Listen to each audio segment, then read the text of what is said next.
Hello, ladies and gentlemen, and word lovers. This is Phil with some explanations of where some of our wonderful English words, phrases, and idioms come from.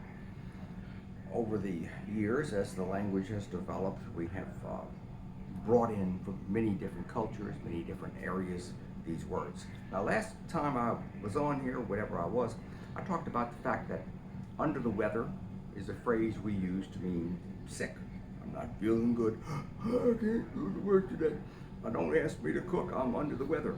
And it comes from the sea, because the captain or whoever was doing this would keep a log on a ship, sailing ship, of different things that happened. And they still call it a log. I'm sure that every ship has their log that is annotated every day as to what happens. You know, today we covered 62 miles. We touched on that point. We saw 3 ships.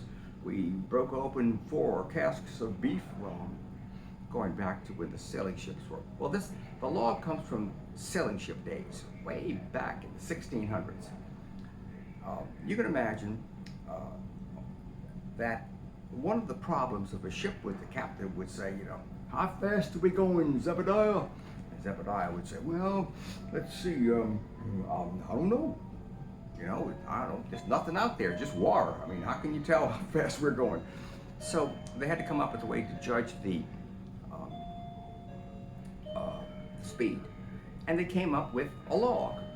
Basically a hunk of wood. Now, you know, think of a log and you throw it overboard, and then it's made so it stays in one spot while the ship moves along. This log was cast to determine the speed. That's my clock. A person would throw this log or a piece of wood overboard and then let out the string, okay? And somebody else would say, mark it. They'd have a hourglass, was 28, I think 28 seconds.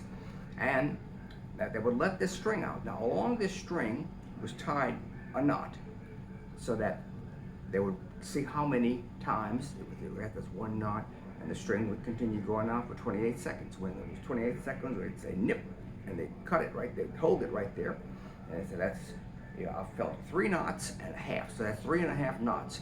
That's where we get the word knot from, because they tie knots in the rope so you could feel them as they went by. Now, the log would translate to where this book was, where you put it into a log. That's why we call it. Now, very quickly, instead of using an actual hunk of wood, they would use a triangular piece of wood that would be weighted so it would stay in one spot, and they would let it out, you know. And that's where we got the word knot from, and the word log from. How many knots are you going? A nautical knot is a little bit faster than a mile per hour. Let me think. That's about it. The word log and knot. You got two, count them, 2 for 1 today. So you can astound your friends with the knowledge of why do we say keep a log? It's because it goes back to a piece of hunk of wood. And why do we say knot? It comes from how many knots would pass through the fingers. And of course, once they would say nip, they would hold it, and then they would pull everything back in. That's it for tonight. And it's nighttime. That's why I'm in this place here. I'm gonna go to bed. Oh, tomorrow we're gonna stay on the ship. I think I want to do scuttlebutt. You know, what's the scuttlebutt? I'll tell you where that word comes from.